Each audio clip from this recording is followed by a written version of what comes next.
நம்மளை மாதிரி ஒரு ஆசாமி அவன் நம்மளை மாதிரியே கற்பனை பண்ணான். அதாவது நாம தான் இந்த உலகத்தில் ரொம்பவும் கஷ்டப்படுறோம், மற்றவங்கெல்லாம் சந்தோஷமாக இருக்கிறாங்க அப்படின்னு அவன் நினச்சிக்கிட்டான்.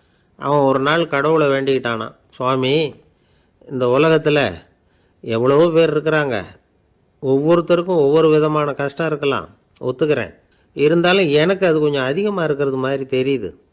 அதனால் நீங்கள் எனக்காக ஒரு சின்ன உதவி செஞ்சால் போதும். அது வேறு ஒன்றும் இல்லை, என்கிட்ட இருக்கிற துயரங்களை இன்னொருத்தர் யாருக்கிட்டையாவது கொடுத்துருங்க, அவர்கிட்ட இருக்கிற துயரங்களை என்கிட்ட மாற்றி கொடுத்துருங்க. ஒரு மியூச்சுவல் டிரான்ஸ்ஃபர், அவ்வளவுதான். அப்படி பண்ணிவிட்டா போதும் அப்படின்னு வேண்டிக்கிட்டானான். அன்னைக்கு ராத்திரியே அவன் ஒரு கனவு கண்டிருக்கான். வானத்திலேருந்து ஒரு குரல் கேட்டிருக்கு. அது என்ன சொல்லிச்சு தெரியுமா? ஏ ஜனங்களே, எல்லாரும் அவங்கவுங்க கஷ்டங்களை ஒரு பையில் போட்டு எடுத்துக்குங்க. அப்படி எடுத்துக்கிட்டு நேராக இந்த ஊர் எல்லையில் இருக்கிற கோயிலுக்கு வந்து சேருங்க அப்படின்னுது அந்த குரல். ஆஹா, கடவுள் நம்ம பிரார்த்தனைக்கு செவி சாய்ச்சுட்டார் அப்படின்னு சந்தோஷப்பட்டான் இவன். உடனே என்ன பண்ணான்? தன்கிட்ட இருந்த கஷ்டத்தையெல்லாம் ஒரு சாக்கு பையில் போட்டு எடுத்துக்கிட்டான். வீட்டை விட்டு வெளியில் வந்தான். தெருவில் இறங்கி நடக்கிறான். அங்கே பார்த்தா ஏகப்பட்ட பேர் ஆளுக்கு ஒரு பையை தூக்கிக்கிட்டு கோயிலுக்கு போய்கிட்டு இருக்கிறாங்க. சில பேர் மூட்டையாக கட்டி தலையில் சுமந்துக்கிட்டு போய்கிட்டு இருக்கிறாங்க. இவன் பார்த்தான். இவனுக்கு ரொம்ப ஆச்சரியமாக இருந்தது. ஏன்னா எல்லாரும் வச்சிருக்கிற பை இவன் பையை விட பெருசாக இருந்தது. இவன் பை தான் இருக்கிறதுலையே கொஞ்சம் சின்னதாக தெரிஞ்சுது. இப்போ அவன் மறுபடியும் சாமியை வேண்டிக்கிட்டான். கடவுளே, இப்போ உள்ள சூழ்நிலையை கவனித்தா என்கிட்ட இருக்கிற பையே பரவாயில்லன்னு தோணுது. அதனால் வேற பை எதையும் மாற்ற வேணாம், இதுவே பரவாயில்ல, இந்த பையோடு திரும்பி வீட்டுக்கு போனால் போதும்னு நினைக்கிறேன் அப்படின்னு எதோ நினைக்க ஆரம்பிச்சுட்டான் அவன். எல்லாரும் கோயிலுக்கு போய் சேர்ந்தாங்க. கோயிலில் அந்த குரல் மறுபடியும் கேட்டுது. எல்லாரும் அவங்கவுங்க பைகளை சுகத்தில் தொங்க விடுங்க. திடீர்னு விளக்குகள் அணையும், மணி அடிக்கப்படும், அதுதான் அடையாளம். அந்த சமயத்தில் இருட்டில் உங்களுக்கு வேண்டிய பையை நீங்கள் மாற்றி எடுத்துக்கலாம், தேர்ந்தெடுத்துக்கலாம். வெளிச்சம் இருக்கிறப்பவே உங்களுக்கு பிடிச்ச பைக்கு பக்கமாக பார்த்து நீங்கள் நின்றுக்கலாம் அப்படின்னு சொல்லி விவரம் சொல்லிச்சான் அந்த குரல். அப்படி சொன்னதுக்கப்புறம் திடீர்னு விளக்கு அணைஞ்சிது, மணி அடிச்சுது. கொஞ்ச நேரம் கழித்து மறுபடியும் விளக்குகள்லாம் எரிஞ்சுது. இப்போ பார்த்தா எல்லாரும் அவங்கவுங்க பையையே கெட்டியாக பிடிச்சிக்கிட்டு நிற்கிறாங்க. இவனும் அப்படியே நிற்கிறான். இவன் மெதுவாக பக்கத்தில் நிற்கிறவங்ககிட்ட கேட்டானா, ஏன் நீங்கள் பையை கையிலேயே வச்சுருக்கிறீங்க, செவுத்தில் மாட்டலையா அப்படின்னு கேட்டிருக்கான். இல்லைப்பா, நீ ஏன் கையிலேயே வச்சுருக்கிறியோ அதே காரணத்துக்காக தான் நாங்களும் வச்சுருக்குறோம். நம்ம கவலைகளை பற்றி நமக்கு ஓரளவுக்காவது தெரியும். ஆனால் மற்றவங்க கவலைகள் நமக்கு பரிச்சயம் இல்லாதவை, பழக்கம் இல்லாதது. அதனால் நமக்கு தெரிஞ்ச கவலைகளை சமாளிக்கிறது சுலபம். தெரியாததை சமாளிக்கணும்னா மறுபடியும் ஆரம்பத்திலேருந்து ஆரம்பிக்கணும். அதனால் பழைய நண்பர்களோடு வாழறது தான் மேல் அப்படின்னு ஆனான். அதுக்கப்புறம் அவன் தன்னோட பையே போதும்னு வீட்டுக்கு திரும்பி வந்துட்டானான். இது ஒரு பெரியவர் சொல்லியிருக்கிற கதை. அதனால் நம்மக்கிட்ட இருக்கிற கஷ்டங்கள் தான் பெருசு, அதை இன்னொருத்தங்கிட்ட கொடுத்துட்டு மாற்றிக்கலாம் அப்படின்னு நினைக்கிறது தப்பு. இதே மாதிரி இன்னொரு சம்பவம். ஒரு ஊரில் ஒரு நாள் ராத்திரி ஆகாயத்திலேருந்து கடவுள் குரல் கேட்குது. இந்த ஊரில் இருக்கிற ஜனங்கள்லாம் கொஞ்சம் கவனிங்க, உங்களுக்கு ஒரு செய்தி. அதாவது இங்கே இருக்கிற ஜனங்கள்லேயே கொஞ்சம் கூட கவலையே இல்லாத ஆள் யாருன்னு எனக்கு தெரியணும். அதனால் எல்லாரும் அவங்கவுங்க கவலைகளை ஒரு பையில் போட்டு எடுத்துக்கிட்டு கோயிலுக்கு வாங்க அப்படின்னார் கடவுள். உடனே வரிசையாக எல்லாரும் வர ஆரம்பித்தாங்க. எல்லார் கையிலையும் பை இருந்தது, சின்னதும் பெருசுமா. கவலையே இல்லாத ஆள் யாருன்னு தேடினார் கடவுள். ஒரே ஒரு ஆள் மட்டும் கையில் எதுவும் இல்லாமல் வெறும் கையை வீசிக்கிட்டு ரொம்ப ஜாலியாக நடந்து வந்துக்கிட்டு இருந்தான். கடவுள் அவங்ககிட்ட போனார். ஏன்ப்பா, உனக்கு கவலையே இல்லையா அப்படின்னு கேட்டார். எனக்கும் சில கவலைகள்லாம் உண்டு அப்படின்னு அவன். எங்கே அதெல்லாம்னு கேட்டிருக்கார் கடவுள். பின்னாடி லாரியில் வந்துக்கிட்டு இருக்கு அப்படின்னு அவன்.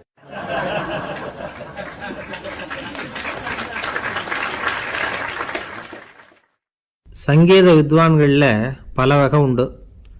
சில குறிப்பிட்ட ராகங்களை பாடுறதில் அவங்களுக்கு பெருமை வர்றது உண்டு. ஆனால் ஒருத்தர் இருந்தார், அவரால் ஒரு ராகத்துக்கே பெருமை வந்தது. அந்த ராகத்தை அவர் வாசித்து கேட்கணும் அப்படின்னு சொல்லுவாங்க. அது என்ன ராகம்னா தோடி ராகம். சரி, அந்த வித்வான் யாருன்னா அவர் தான் திருவாவடுதுறை ராஜரத்னம் பிள்ளை. பேராசிரியர் கல்கி ஒரு சமயம் தம்முடைய பத்திரிகையில் எழுதினாராம்.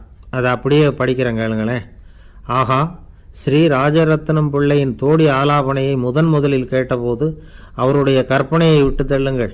நம்முடைய மனதில் என்னென்ன இன்பமயமான கற்பனைகள் எல்லாம் உதித்தன. குழந்தை தாயிடம் கொஞ்சம் குரலை கேட்டோம். அன்னை குழந்தையிடம் கொஞ்சம் குரலை கேட்டோம். ரவியும் மன்மதனும் பேசிக்கொண்ட காதல் மொழிகளை கேட்டோம். முருகன் சிவபெருமான் செவிகுளிர மொழிந்த உபதேசத்தை கேட்டோம். கலைமகள் கவிஞனுக்கு அருளிய ஆசி மொழிகளை கேட்டோம். நாரத முனிவருடைய தம்பூரா சுருதியை கேட்டோம். ராவணன் தன் எலும்பை ஒடித்து வீணையாகச் செய்து வாசித்த கானத்தை கேட்டோம். கானப் பறவைகளின் கலகல ஒலியை கேட்டோம். கோலக் குயில்களின் குரல் இனிமையை கேட்டோம். இப்படிலாம் பேராசிரியர் கல்கி விமர்சனம் எழுதியிருக்கிறார். திருவாவடுதுறை ராஜரத்னம் பிள்ளை அவர்களுடைய வாசிப்பை கேட்டுட்டு டி.என். ராஜரத்னம் பிள்ளை இறந்து போனார். அப்போ கவிஞர் கண்ணதாசன் எழுதினார், செவியினில் ஓடி எங்கள் சிந்தையில் ஓடி இந்த புவியெல்லாம் ஓடி நின்பார் பொங்கிய தோடி வேறெங்கு எவரிடம் போகும் ஐய இனியதை காப்பார் யாவர் அவிந்தனின் சடலத்தோடே அவிந்தது தோடிதானும் அப்படின்னு எழுதினாராம். அந்த அளவுக்கு அவருடைய தோடியை ரசித்தவர்கள் உண்டு. அதே மாதிரி தோடின்னா என்னன்னு தெரியாமலே அவரை ரசித்தவங்களும் அந்த காலத்தில் உண்டு. அதாவது ஒரு பெரிய சபையில் இவர் வாய்ச்சிக்கிட்டு இருக்கிறார். பாதியில் ஒரு பெரிய மனுஷன் உள்ளே வந்தார். அவர் உடம்புல பட்டு வேஷ்டி, ஜருக, அங்கவஸ்திரம், வாயில் வெத்தலை, வாசனை புகையில, காதில் வைரக்கடுக்கன், கழுத்தில் தங்க சங்கிலி, கை விரல் பூரா மோதிரம், கையில் ஒரு வெள்ளி வெத்தலை புட்டி, உதவிக்கு 2 பேர் பக்கத்தில். இவ்வளவு பந்தாவோட வரார் கச்சேரி கேட்கறதுக்கு. இப்படி வந்தவர் முதல் வரிசையில் உட்கார்ந்தார். வித்வான் வாசித்து முடித்ததும் இவர் அவரை பார்த்து, ஐயா நீங்கள் தோடி வாசிக்கிறதுல ரொம்ப கெட்டிக்காரன்னு கேள்விப்பட்டிருக்கேன், அதை கேட்கறதுக்காக தான் மெனக்கிட்டு வந்திருக்கிறேன், அதை வாசிங்களேன் அப்படின்னாராம் இந்த பெரியவர். ராஜரத்னம் பிள்ளைக்கு ஒன்றும் புரியல. ஏன்னா இது வரைக்கும் அவர் வாசிச்சுக்கிட்டு இருந்ததே அந்த தோடி ராகத்தை தான். அதை வாசித்து முடித்ததும் அதை வாசிங்களேன்னு இவர் கேட்குறார். அப்படின்னா இவரோட ஞானம் எப்படிப்பட்டது? இவ்வளவும் கேட்டுட்டு இப்படி கேட்குறாரே அப்படின்னு அவர் யோசிச்சிருக்கிறார் ராஜரத்னம் பிள்ளை. உடனே என்ன பண்ணார் தெரியுமா? பக்கத்தில் ரொம்ப சாதுவாக சுருதி போட்டுக்கிட்டு இருந்த ஒரு முதுகில் ஓங்கி ஒரு குத்து விட்டாராம். அவருக்கு ஒன்றும் புரியல, எதுக்கு நம்மளை அடிக்கிறார் இவர், நம்மளை குத்துறாரு வித்வான்னு. அவர் அதிர்ச்சியால் இவர் நிமிர்ந்து பார்த்துருக்கார். அப்போ ராஜரத்னம் பிள்ளை சொன்னாராம், ஏய்யா ஐயா பெரிய மனுஷன், என்னுடைய பரம ரசிகர், தோடி ராகம் கேட்கணுங்கிறதுக்காக இவ்வளவு தூரம் வந்திருக்கிறார், வரிசையில் உட்காந்துருக்கார்.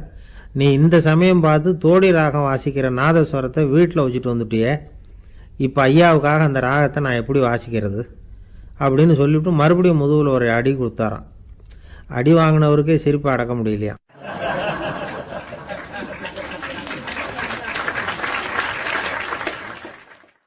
ஒரு மனுஷனை பார்த்து என்கிட்ட வாலாட்டாதே அப்படின்னு சொன்னால் அவன் நம்மக்கிட்ட ஏதோ வம்புக்கு வர்றான்னு அர்த்தம். ஒரு நாயை பார்த்து யாரும் என்கிட்ட வாலாட்டாதே அப்படின்னு சொல்கிறது இல்லை. ஏன்னா நாய் வாலாட்டுனா அது நம்மக்கிட்ட தன்னுடைய நன்றியை தெரிவிக்கிறதாக நினச்சிக்கிட்டு இருக்கிறோம். ஆனால் அது அப்படி இல்லை அப்படின்னு சொல்கிறாங்க அது சம்பந்தமான நிபுணர்கள். ஒரு நாய் தன்னுடைய வாலை இந்த பக்கமும் அந்த பக்கமுமா இப்படியும் அப்படியும் ஆட்டிக்கிட்டு இருந்தா அது பதட்டத்தில் கூட இருக்கலாம். நாய் நட்பாக இருந்தாலும் வாலாட்டும், ஆத்திரத்தில் இருந்தாலும் வாலாட்டும், கோபத்தில் இருந்தாலும் வாலாட்டும், குழப்பத்தில் இருந்தாலும் வாலாட்டும், மகிழ்ச்சியாக இருந்தால் கூட அது வாலாட்டும். அதை நாம் தப்பாக புரிஞ்சுக்கிட்டு அதுக்கிட்ட போய் மாட்டிக்கக்கூடாது. நாயை பற்றி எனக்கு நல்லா தெரியும் அப்படின்னு சொல்கிறவங்க கூட அதுக்கிட்ட கடி வாங்கிட்டு நிற்கிறது உண்டு. நிபுணர்கள் என்ன சொல்கிறாங்க தெரியுமா? எப்போவுமே நாய்கள் திடீர்னு கடிச்சு விடுறதில்ல, கடிக்கிறதுக்கு முன்னாடி சில அறிகுறிகளை காட்டும். அதை சரியாக புரிஞ்சுக்கிட்டோம்னா தப்பிச்சுக்கலாம். ஒரு வீட்டுக்கு போகிறீங்க, அங்கே புதுசாக ஒரு நாயை பார்க்குறீங்க, உடனே அதுக்கிட்ட போய் குனிஞ்சு சிரிச்சுக்கிட்டே அது தலையில் தட்டுறீங்க. இது ரொம்ப தப்பான். ஒரு நாய் இன்னொரு நாயை நேருக்கு நேர் பார்த்து பல்ல காட்டுனா அது தன்னுடைய தன்முனைப்பை காட்டுதுன்னு அர்த்தமா. உன்னை விட நான் பெரியவன் அப்படின்னு சொல்லுதுன்னு அர்த்தம். அதனால் நீங்கள் அது மாதிரி கிட்ட போய் சிரிக்கிறோம் அப்படின்னு நினச்சிக்கிட்டு பல்ல காட்டினா உங்களையும் எதிரியாக நினச்சிரும். இன்னொரு விஷயம் என்னென்னா, தலையில் தட்டுனா நாய்க்கு பிடிக்காது. அது தன்னை அடக்கிறதாகவும் அச்சுறுத்துறதாகவும் நினச்சிக்கிட்டு இருக்கும். சரி, அப்படின்னா புதுசாக ஒரு இடத்துல அல்லது வீட்டில் நாய்க்குட்டியை பார்த்தா என்ன பண்ணுறது? நீங்கள் சும்மா இருங்க, அதுவாக கிட்ட வரட்டும். அதுக்கப்புறம் அதுக்கிட்ட கனிவாக பேசுங்க. கன்னம், மார்பு, தோல் இங்கெல்லாம் தட்டலாம், தப்பு இல்லையா? தலையில் தான் தட்டப்படாதான். ஒரு நாய் உங்களை நோக்கி ஓடி வருது, நீங்களும் ஓடுனா அது துரத்த ஆரம்பிச்சிடும். அசையாமல் சில மாதிரி நின்றுடுங்க, அது கிட்ட வராது. அதுக்கு ஆர்வம் இல்லாமல் போயிடும். ஒரு தெருவில் சின்ன பிள்ளைங்க நிறைய பேர் விளையாடிக்கிட்டு இருக்கிறாங்க. அப்போ சில நாய்கள் அங்கே ஓடி வருது. எல்லாரும் ஓடினாங்க. அப்படி ஓடுறப்போ ஒரு பையன் கால் தடிக்க கீழே விழுந்துட்டான். என்னாச்சு தெரியுமா? துரத்திட்டு வந்த நாய்கள்லாம் கீழே விழுந்தவன ஒன்றும் செய்யலை, அவன்கிட்டே போகல. ஓடிக்கிட்டு இருந்தாங்கல்ல பசங்க, அவங்கள துரத்திக்கிட்டு அவங்க பின்னாடி ஓடிச்சான். அதுதான் நாய்களுடைய சுபாவம். ஒரு நாய் நம்மளை நேருக்கு நேர் முறைச்சி பார்க்குதுன்னு வச்சுங்க, நாமளும் அதை முறைச்சி பார்க்கக்கூடாது.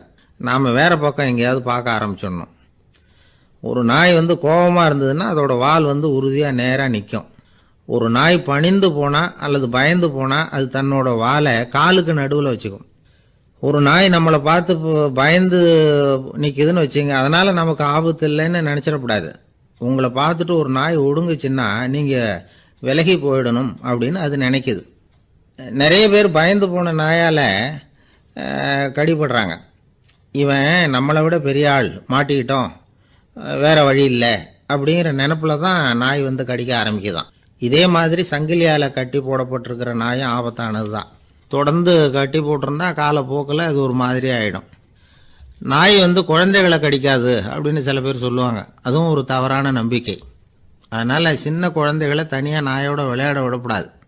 ஆகக்கூடி நாயை பற்றி நிறைய விஷயம் புரிஞ்சுக்க வேண்டியிருக்குது. ஒருத்தர் தன்னுடைய நண்பர் வீட்டுக்கு போயிருந்தார்.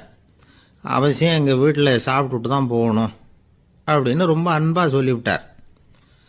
அதை மீற முடியல இவரால். சரின்னு உட்காந்துட்டார். சாப்பாடு போட்டாங்க, சாப்பிட ஆரம்பித்தார். அவங்க வீட்டில் கட்டி போட்டிருந்த நாய்க்குட்டி இவர் சாப்பிட்றத முறைச்சி பார்த்துது. ஏன் இப்படி என்ன அது முறைச்சி பார்க்குது உங்கள் வீட்டு நாய்க்குட்டி அப்படின்னு அவர் கேட்டார். அப்போ அவங்க சொன்னாங்களாம், அதுக்கிட்ட ஒரு கெட்ட பழக்கம்ங்க, தன்னோட தட்டில் யார் சாப்பிட்டாலும் அது அப்படி தான் முறைச்சி பார்க்கும் அப்படின்னாராம் அவர்.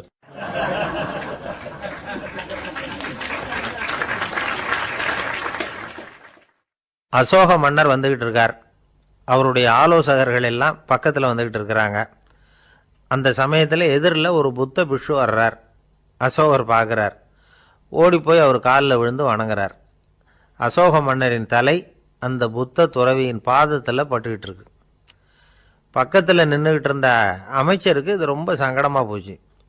ரொம்ப வருத்தப்பட்டார். நம்ம அசோக சக்கரவர்த்தி எப்பேற்பட்டவர், அவரோட தலை ஒரு சன்னியாசியின் பாதத்தில் படுறதா அப்படின்னு நினச்சி ரொம்ப கவலைப்பட்டார். அரண்மனைக்கு திரும்பினதும் அமைச்சர் மெதுவாக ஆரம்பித்தார். அரசே, எனக்கு ரொம்ப வருத்தமாக இருக்குது அப்படின்னார். எதுக்குன்னார் மன்னர். அசோக சக்கரவர்த்தியின் தலை, அதாவது அந்த சிரம், ரொம்ப மதிப்புமிக்க ஒன்று. அது ஒரு சன்னியாசியின் காலில் படலாமா அப்படின்னார். அசோகர் பதில் சொல்லலை, சிரிச்சார், போயிட்டார். அதுக்கப்புறம் ஒரு சரியான சந்தர்ப்பத்துக்காக காத்துக்கிட்டு இருந்தார். ஒரு நாள் அமைச்சரை கூப்பிட்டார். எனக்கு 3 தலைகள் வேணும் அப்படின்னார். சொல்லுங்க, கொண்டுகிட்டு வரேன் அப்படின்னார் அமைச்சர். அசோகர் சொன்னார், முதல்ல எனக்கு தேவையானது ஒரு ஆட்டின் தலை, 2வது ஒரு புலியின் தலை, 3வது ஒரு மனிதனின் தலை. இதுதான் அசோகர் கேட்டது. எங்கே இருந்தாலும் கொண்டு வாங்கன்னார். அமைச்சர் புறப்பட்டார். ஆட்டுத்தலை, புலித்தலை கிடச்சிட்டுது. அப்புறமா ஒரு சுடுகாட்டுக்கு போய் ஒரு மனித தலையும் சேகரம் பண்ணிட்டு ராஜா கிட்ட வந்துட்டார். அரசே, உங்கள் ஆணைப்படி 3 தலைகளையும் கொண்டு வந்திருக்கிறேன்னார். அசோகர் பார்த்தார். ரொம்ப நல்லது, இப்போ இது 3ஐயும் எடுத்துக்கிட்டு போய் சந்தையில் விற்றுட்டு வாங்க அப்படின்னார். அமைச்சர் அதுகளை எடுத்துக்கிட்டு சந்தைக்கு போனார். முதல்ல ஆட்டுத்தலை நல்ல விலைக்கு விற்று போச்சு. நல்ல விலை கொடுத்து வாங்கிட்டு போட்டாங்க. அடுத்தபடியாக புலி தலையை ஒருத்தர் வாங்கிட்டார். அதை பாடம் பண்ணி வீட்டில் மாட்டி வைக்கலாமே அப்படின்னு நினச்சி அதையும் வாங்கிட்டு போட்டார். மனித தலையை மட்டும் வாங்கிறதுக்கு யாரும் முன் வரலை. எல்லாரும் அதை பார்த்துட்டு விலகி போக ஆரம்பித்தாங்க. அமைச்சர் திரும்பி வந்தார். அரசே, இந்த தலையை மட்டும் யாரும் வாங்க மாட்டேங்கிறாங்க அப்படின்னார். சரி, பரவாயில்ல, இதை இலவசமாகவே இனாமாவே யாருக்கிட்டையாவது கொடுத்துட்டு வந்துடுங்க அப்படின்னார். அமைச்சர் மறுபடியும் சந்தைக்கு போனார். இதை இலவசமாக தரேன், இதை வாங்கிக்கோங்க அப்படின்னார். அப்பவும் அதை யாரும் வாங்கிக்கிறதுக்கு தயாராக இல்லை. மறுபடியும் திரும்பி மன்னர்கிட்ட விவரத்தை சொன்னார். இப்போ மன்னர் சொல்கிறார், அமைச்சரே, உயிர் இருக்கிற வரைக்கும் தான் இந்த தலைக்கு மதிப்பு. ஜீவன் போனதுக்கப்புறம் அதோட மதிப்பும் போயிடுது. அதனால் மதிப்பு இருக்கும் பொழுதே பெரியவர்கள் பாதம் பணிந்து அந்த புனிதத்தை வந்து பெற்றுக்கொள்ளணும் அப்படின்னார். பணிவுங்கிறது வேற, அடிமைத்தனம்ங்கிறது வேற. பெரியவர்களை பணிவது நமக்கு பெருமை தரக்கூடிய விஷயம். இதை வந்து மனசில் வச்சுக்கிட்டு எப்போ காலில் விழணும், எப்போ காலில் விழக்கூடாது அப்படிங்கிறத முடிவு பண்ணிக்கணும். ஒரு சாதாரண ஆள் நடந்து வந்துக்கிட்டு இருந்தார். எதிரில் வந்த ஒரு பெரிய மனுஷன் ஓடி போய் அவர் காலில் விழுந்து தன்னுடைய தலையை அவர் பாதத்தில் கொண்டு போய் வச்சார். கொஞ்ச நேரம் கழித்து எழுந்திரிச்சு வந்துட்டார். வந்த பிறகு இவரை கேட்டேன், ஏன் திடீர்னு ஓடி போய் அந்த ஆள் காலில் விழுந்தீங்க அப்படின்னு. அவர் போட்டிருக்கிறது என்னோட காணாமல் போன செருப்பான்னு கண்டுபிடிக்கிறதுக்காக அப்படி விழுந்தேன் அப்படின்னார்.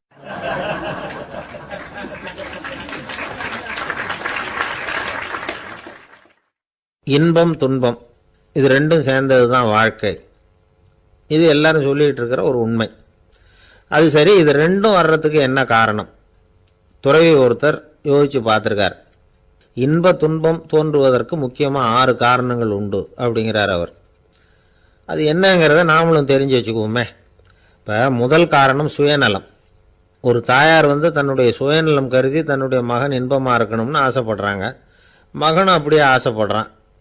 அதனால் தாயாரின் இன்ப துன்பங்களை பார்த்துட்டு மகனும் இன்ப துன்பம் அடையிறான். அந்த அம்மாவுக்கும் அதே நிலைமை தான். 2வது காரணம் உறவு.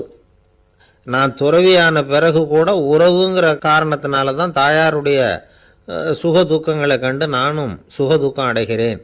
என் தாயாருடைய நிலைமையும் இதுதான் அப்படிங்கிறார் ஒரு துறவி. 3வது காரணம் என்னென்னா அறிமுகம். எனக்கு அறிமுகமான ஒருத்தரை ரயில் நிலையத்தில் சந்திக்கிறேன். அவர் தன்னுடைய பணப்பையை எங்கேயோ தொலைச்சி விட்டு வருத்தப்பட்டு இருக்கிறார். நானும் வருத்தப்படுறேன். அந்த சமயத்தில் யாரோ ஒருத்தர் இதுதானே அவங்க பணப்பை அப்படின்னு சொல்லி கொண்டாந்து நீட்டுறார். பணப்பையை தொலைச்சவர் சந்தோஷப்படுறார், நானும் சந்தோஷப்படுறேன். இது அந்த துறவி சொல்கிற அனுபவம். 4வது காரணம் என்னென்னா கருணை. எனக்கு முன்னே பின்னே தெரியாத ஒருத்தனை யாரோ ஒருத்தன் அடித்து காயப்படுத்தி போடுறான். கருணை காரணமாக நான் அதுக்காக துக்கப்படுறேன். 5வது காரணம் எதையும் நம்புறது. ஒரு பசுமாட்டை ஒரு முரணை அடிச்சுக்கிட்டு இருக்கிறான் அப்படின்னு ஒருத்தர் வந்து நம்மகிட்ட சொல்கிறாருன்னு வைங்க, உடனே நான் துக்கப்படுறேன். இன்னொருத்தர் வந்து அந்த முரணனை போலீஸ்காரங்க பிடிச்சிட்டு போயிட்டாங்கன்னு சொல்லி சொல்கிறார், நான் உடனே சந்தோஷப்படுறேன். 3வதாக ஒருத்தர் வந்து முதல் 2 பேரும் சொன்னது பொய்யுங்கிறார். அப்போ நான் இன்ப துன்பம் ரெண்டுமே இல்லாமல் நிம்மதியாக இருக்கிறேன். இது ஒரு விதம். அடுத்தது 6வது காரணம் என்னென்னா தன்மயமாகுதல். ஒரு நாவல் படிச்சுக்கிட்டு இருக்கிறோம், அதில் வர்ற பாத்திரங்களோட நாம் ஒன்றி போயிடுறோம். அதில் வர்ற பாத்திரங்கள் சிரிச்சுதுன்னா நாமளும் சிரிக்கிறோம், அது அழுதுன்னா நாமளும் அழறோம். அதெல்லாம் வந்து அந்த துறவி சொல்கிற அனுபவ உண்மைகள். இன்ப துன்பம் இது ரெண்டும் தோன்றுவதற்கு சுயநலம், உறவு, அறிமுகம், கருணை, எதையும் நம்புறது, தன்மயமாகிறது, இது எல்லாம் தான் முக்கிய காரணம் அப்படின்னு அவர் சொல்கிறார். ஆகக்கூடி ஒட்டு மொத்தமாக யோசனை பண்ணி பார்த்தா பிற பொருள்கள் மீது பற்றுதல் காரணமாக தான் நாம் வந்து இன்ப துன்பம் அடையிறோம் அப்படிங்கிறத புரிஞ்சிக்க முடியுது. மனுஷன் வந்து இன்ப துன்பம் அடையிறதுக்கு 7வது காரணம் கூட ஒன்று உண்டு அப்படின்னு சொல்லிகிட்டே வந்தார் ஒருத்தர். அது என்ன அப்படின்னு கேட்டோம். அதுதான் சார் இந்த நீங்கள் சொல்லிட்டு வர்ற இன்று ஒரு தகவல்னார். எப்படி சொல்கிறீங்கன்னு கேட்டோம். இன்று ஒரு தகவல் கேட்க ஆரம்பிக்கிறப்போ மனசில் இன்பம், ஆரம்பித்த உடனே இது ஏற்கனவே கேட்ட சமாச்சாரமாச்சே அப்படின்னு நினைக்கிறப்போ துன்பம் அப்படின்னு அதுக்கு ஒரு விளக்கம் கொடுத்தார் அவர்.